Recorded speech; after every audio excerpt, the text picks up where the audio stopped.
sa kanyang movie 1521, inalmahan ng producers.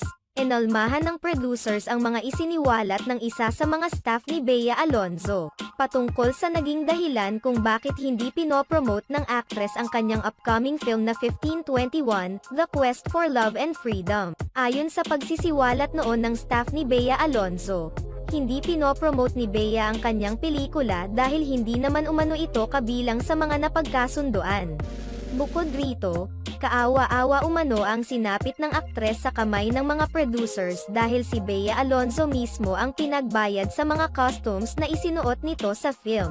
Maging ang accommodation ng mga kasama niyang staff ay shoulder lahat ng aktres dahil tanging ang accommodation lamang ni Bea Alonzo ang binayaran ng mga producers.